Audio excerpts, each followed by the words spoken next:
Hello विद्यार्थी मित्रों, આપણે લાસ્ટ લેક્ચરની અંદર શું જોયું? દ્વિઅંગીની અંદર આપણે બીજાણુની વાત કરી, બરાબર? તો બીજાણુનું શું થતું હતું? જે બીજાણુ હતા એનું અંકુરણ થશે અને અંકુરણ થઈને શું બનાવશે? પ્રતંતુ બનાવશે. એટલે એમાંથી એક નવો દેહ છે એ સર્જવાનું ચાલુ થશે. સમજ પડી ગઈ? હવે અહીંયા આપણે જોઈએ સ્ફેગ્નમની. આ વાત કરીએ આપણે માર્કેન્શિયાની, આ વાત કરીએ આપણે સ્ફેગ્નમની. હવે આપણે વાત કરશું માર્કેન્શિયા વિશે.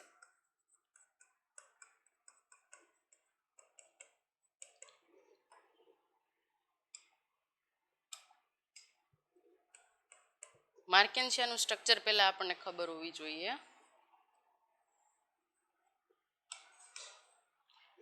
માર્કેન્શિયાનું સ્ટ્રક્ચર જે છે એ પહેલા તો બે હરોળમાં ગોઠવાયેલું છે. એને પર્ણ નથી પણ પર્ણ જેવું કંઈક જોવા મળે છે.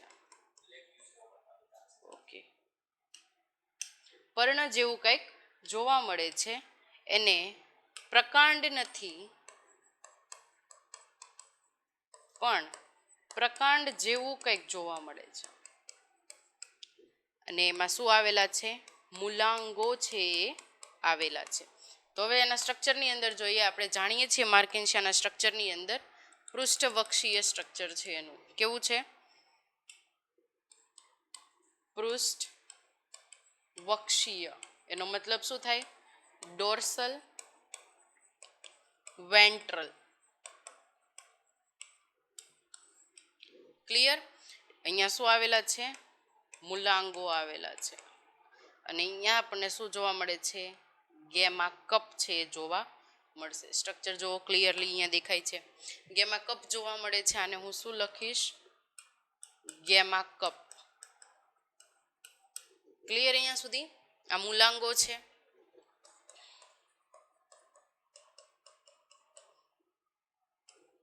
સ્ટ્રક્ચર અહીંયા સુધી બધાને ક્લિયર થઈ ગયું હશે. તો આ શેનું સ્ટ્રક્ચર તમને આપ્યું છે? માર્કેન્શિયાનું સ્ટ્રક્ચર આપ્યું છે. તો માર્કેન્શિયાની અંદર પણ સ્ત્રીજન્યુ અને પુજન્યુ ધાની તમને જોવા મળશે. તો પહેલા તો આને હું લઉં કે આ પુજન્યુ ધાની છે. તેનું કેવું સ્ટ્રક્ચર હશે જોઈએ. શું ડિફરન્સ શું છે આપણને એમ થવું જોઈએ ને?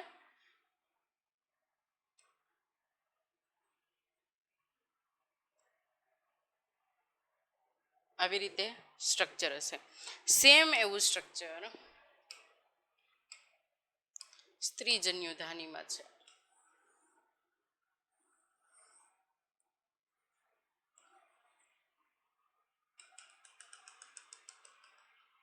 અહીંયા ગેમા કપ છે.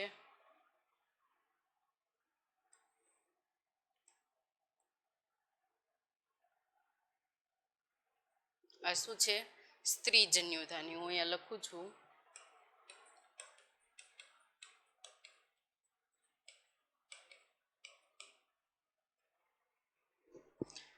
હવે અહીંયા શું થાય છે? સ્ટ્રક્ચરમાં જોઈએ.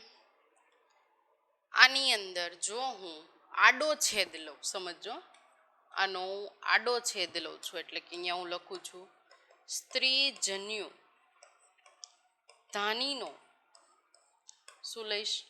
આડો છેદ. તો મને સ્ત્રીજન્યુ ધાનીનું સ્ટ્રક્ચર કેવું દેખાશે એ જોઈએ. છત્રી જેવું દેખાશે.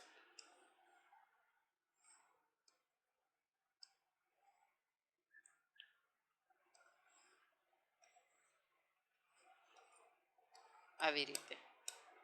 સમજ પડી? એક, બે અંડકોષ કયા કેટલા પ્રકારના બહુકોષીય વધારે પ્રમાણમાં હોય તો પણ એવી રીતે હોઈ શકે. અહીંયા હું બે લઉં છું અત્યારે. અમુક ટાઈમ એવું બને કે એક હોય. આવી રીતે સમજ પડે છે? તો આનું સ્ટ્રક્ચર મને કેવું દેખાશે? આ પ્રકારે દેખાશે. એવી જ રીતે જો હું નરજન્યુની વાત કરું તો આપણે સ્ત્રીજન્યુની વાત કરીએ. અહીંયા હું લખું છું નરજન્યુ ધાની. તો નરજન્યુ ધાનીનું સ્ટ્રક્ચર મને કેવું જોવા મળશે? તો એનું એક કપ ટાઈપ જોવા મળશે.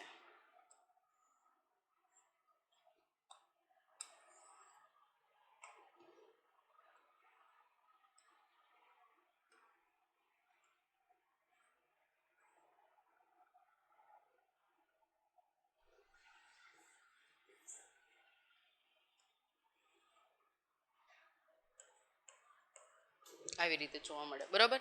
અમુકની અંદર આવી રીતે જોવા મળશે, અમુકની અંદર આમ જોવા મળશે.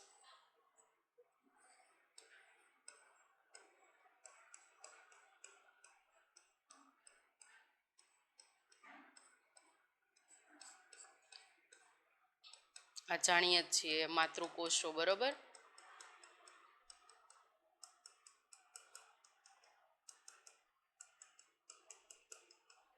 અહીંયા પણ એવી જ રીતે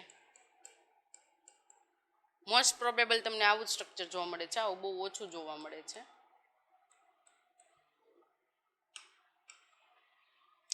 અહીંયા શું થશે? હવે આ ચલપુજન્યુ બનાવશે. આનો શરીર મુખ્ય શરીર દેહ કેવો છે?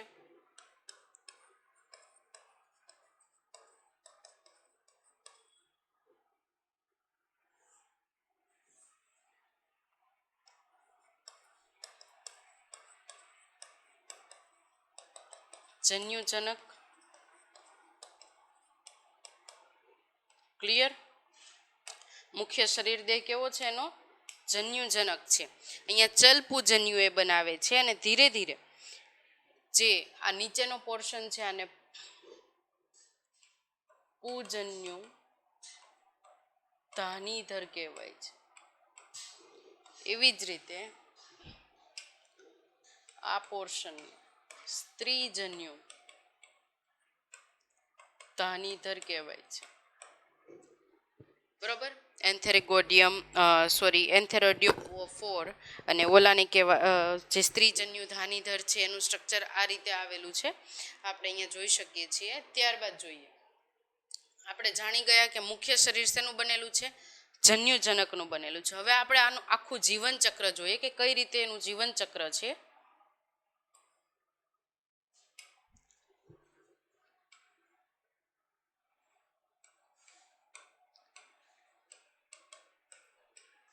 તબક્કો ક્યાંથી ચાલુ થાય છે? જન્યુજનક અવસ્થાથી એનો તબક્કો ચાલુ થાય છે. તો હું જન્યુજનક અવસ્થાની વાત કરું એટલે અહીંયા હું વાત અત્યારે માર્કેન્શિયાની કરું છું, સ્ફેગ્નમની કરું છું.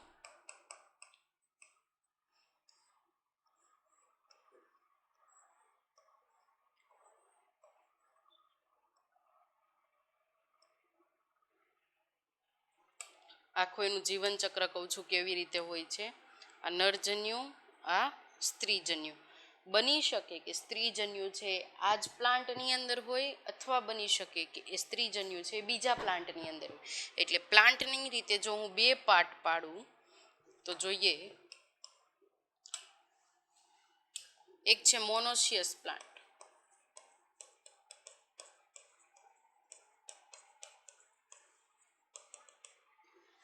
ઓકે. એમાં મોનોશિયસ પ્લાન્ટનો મતલબ શું થશે કે એક જ પ્લાન્ટમાં એટલે કે એક જ વનસ્પતિમાં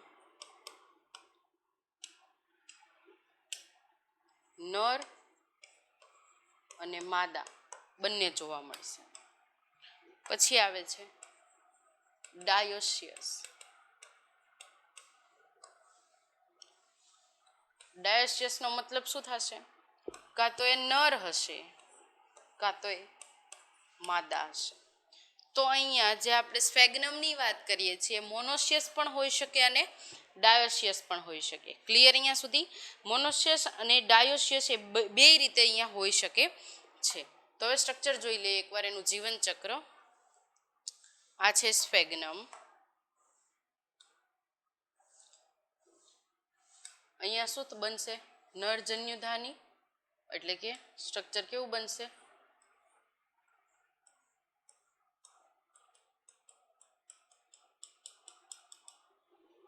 ઓકે, સ્ટ્રક્ચર બન્યું. ચલ બીજાણુ આવશે. ચલ બીજાણુ બન્યા. હવે અહીંયા શું છે? સ્ત્રીજન્યુ.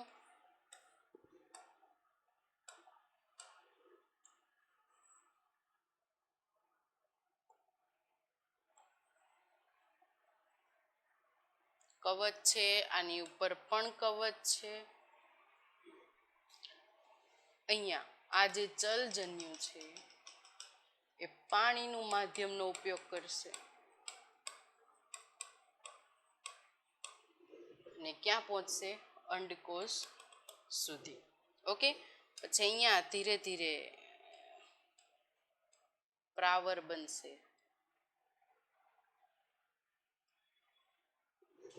એટલે હું એમ કહી શકું કે આ n નંબર થશે.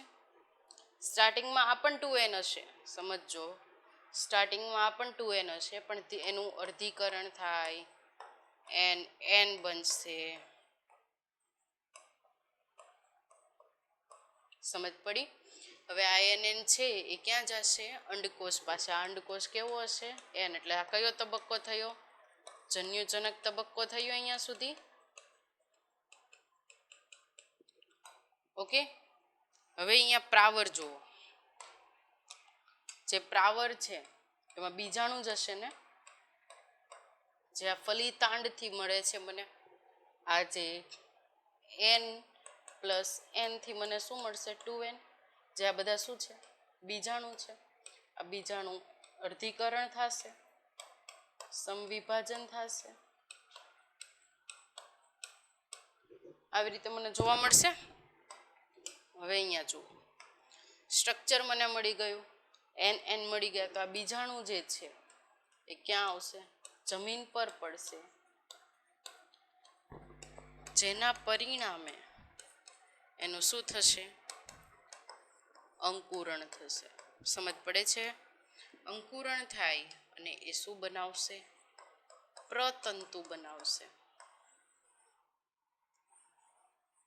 આવી રીતે પછી આ પ્રતંતુ છે ધીરે ધીરે વિકાસ પામશે.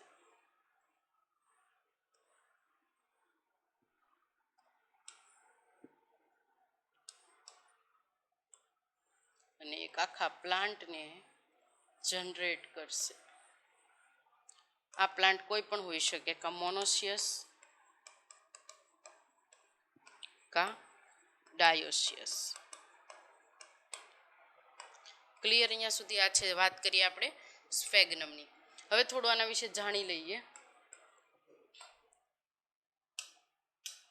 કે જે સ્ફેગ્નમ છે એની આપણે વાત કરીએ તો એનો મુખ્ય દેહ છે, મુખ્ય દેહ જાણીએ છીએ જન્યુજનન છે, બરોબર. પણ કેવો છે? પ્રકાશ સંશ્લેષણ.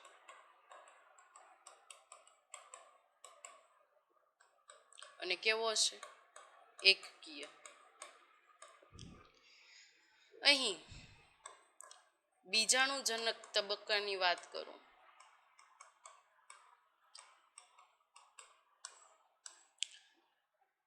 ખાસ યાદ રાખજો, જન્યુજનક છે એટલે n હશે ને ત્યારે કેવો હશે?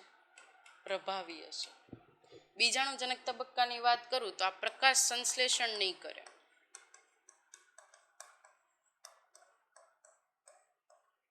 સમજ પડે છે? પ્રકાશ સંશ્લેષણ નહીં કરે. બીજું કે આ ઓછો પ્રભાવી હશે. કોના કમ્પેરમાં? જન્યુજનક તબક્કાના કમ્પેરમાં. દ્વિકીય હશે પેલા, પછી અર્ધીકરણ થશે અને કેવું બનશે? એકકીય. ક્લિયર અહીંયા સુધી? બીજાણુજનક તબક્કાની અંદર આવી રીતે થાય છે. જો પેલા મુખ્ય દેહનો જન્યુજનક હશે, પ્રભાવી હશે વધારે, પણ આ કેવો છે? ઓછો પ્રભાવી છે. આટલું માઇન્ડની અંદર રાખવાનું છે. હવે આપણે જોઈએ કે જે દ્વિઅંગી છે વનસ્પતિ, એની આર્થિક અગત્યતાઓ કઈ છે?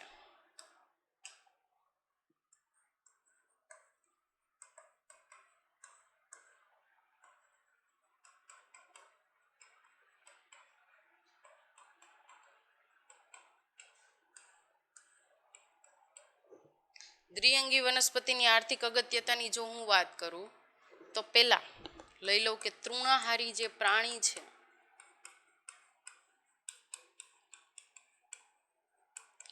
ખોરાક પૂરો પાડે છે.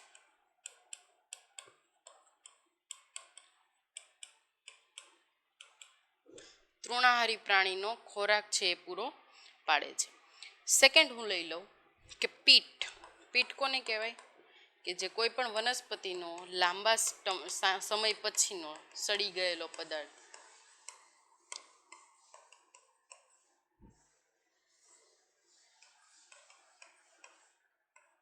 જે સડી ગયેલો પદાર્થ છે એ બળતણ કે ખાતર તરીકે ઉપયોગી લઈએ છીએ. ક્લિયર? ત્રીજું લઉં કે જે મોસ છે એ પથરાયેલી રહે છે. આપણે જાણીએ છીએ પથરાયેલી રહેવાના લીધે જે એની જલ સંગ્રાહક શક્તિ છે એ કેવી છે?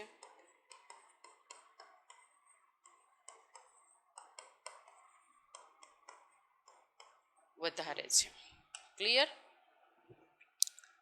પછીનો હું પોઈન્ટ લઉં. જલ સંગ્રાહક શક્તિ વધારે છે એટલે કે જળને અવરોધી વધારે શકે છે, અનુક્રમણ કરે છે. અનુક્રમણનું પરિણામ શું આવે છે? સક્સેશન, જેને કહીએ છીએ. અનુક્રમણનું પરિણામ શું આવે છે? જમીન જે છે એ શું બને છે? ફળદ્રુપ બને છે. સમજ પડી? જમીન કેવી બને છે? ફળદ્રુપ બને છે. અહીંયા આપણે અલગ અલગ એની આર્થિક ઉપયોગિતા છે એ જોઈ. હવે આપણે વાત કરીએ હજી એક ઉપયોગિતા વિશે. આ એક સાદડીની જેમ પથરાયેલી રહે છે. ઓકે, સાદડીની જેમ પથરાયેલી રહેશે, પરિણામે પાણી છે એને અવરોધશે. ક્લિયર અહીંયા સુધી? આના વરસાદ અને પાણીને અવરોધશે એના પરિણામે શું થશે? વરસાદનું જે પ્રમાણ છે વધવાથી જો જમીનનું ધોવાણ થતું હોય તો તમે એ ધોવાણ છે એને અટકાવી શકો. એટલે જમીનના ધોવાણને અટકાવી શકાશે. પછીનો પોઈન્ટ જોઈએ કે જે દ્વિઅંગી છે એને બે વર્ગની અંદર વહેંચવામાં આવે છે. તો એ કયા કયા વર્ગ છે એ જોઈએ. પેલું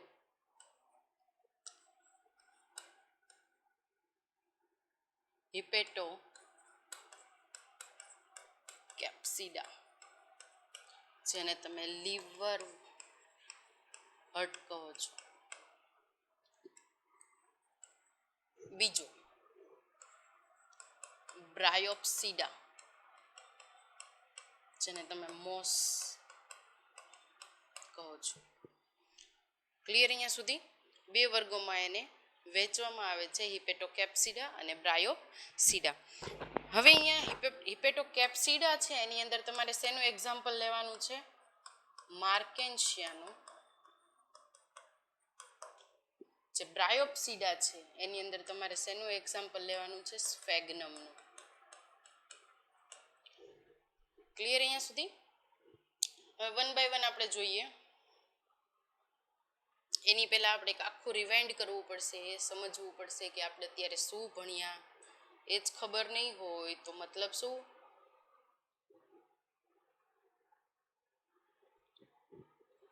જો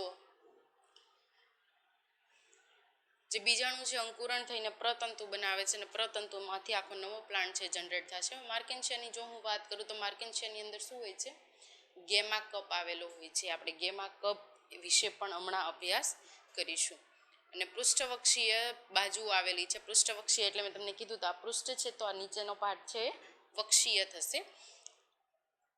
સ્ત્રીજન્યુધાનીનો જો હું આડો છેદ લઉં તો એનું સ્ટ્રક્ચર મને આ રીતે મળે છે. પૂજન્યુધાનીનો જો હું આડો છેદ લઉં તો એનું સ્ટ્રક્ચર મને આવી રીતે જોવા મળશે. ને એમાંથી ચલ પૂજન્યુ છે એનું નિર્માણ થશે. અને ચલ પૂજન્યુ શું કરશે? એક અનુકૂળ સમય એટલે કે વરસાદના પાણીથી એ શું કરશે? સ્ત્રીજન્યુધાનીની અંદર દાખલ થશે અને ત્યાં એક અંડકોષની અંદર એ પ્રવેશ કરશે અને ફલિતાંડ બનાવશે. ક્લિયર અહીંયા સુધી? તો અહીંયા એક સ્ટ્રક્ચર આપી દીધું છે. અહીંયાથી શું થાય છે, પાણીના માધ્યમથી એ પ્રવેશે છે, બીજાણુ બનાવે છે, એ બીજાણુ જમીન ઉપર પડશે, અંકુરિત થશે, પ્રતંતુ બનાવશે. પ્રતંતુ છે એક નવા પ્લાન્ટનું જનરેશન કરશે. મોનોસિયસ અને ડાયોસિયસ પહેલાં ખબર હોવી જોઈએ કોને કહેવાય મોનોસિયસ. મોનોસિયસનો મતલબ શું થાય છે કે એની અંદર એ દ્વિલિંગી છે. દ્વિલિંગીનો મતલબ શું થાય કે એની અંદર નર અને માદા બંને જોવા મળશે. પણ જે ડાયોસિયસ છે કાં નર જોવા મળશે કાં તો માદા જોવા મળશે. એવી જ રીતે એનો મુખ્ય દેહ છે જન્યુજનક છે, કેવો છે, પ્રભાવી છે. હવે અહીંયા સુધી આપણે બધું ભણ્યા. આની અંદર એક વસ્તુ નોંધનીય છે, એ કઈ છે એ જોઈએ. જો આ એક જ અહીંયાથી આટલો પોર્શન જ 2n છે, સમજ પડે છે? આ પોર્શન કેવો છે, આ એની આખી હું સાયકલ ભણું છું, બરાબર. ફરીથી અહીંયા પહોંચી ગયા આપણે, આ પ્લાન્ટ વાળું સ્ટ્રક્ચર, રાઉન્ડ વાળું, બરાબર. એટલે આખી એની સાયકલ થઈ. હવે અહીંયા શું થાય છે, આટલો પોર્શન 2n છે. સ્ટાર્ટિંગ એનું જન્યુજનક તબક્કાથી થાય છે. એટલે હું આને બે પાર્ટની અંદર ડિવાઈડ કરી શકું.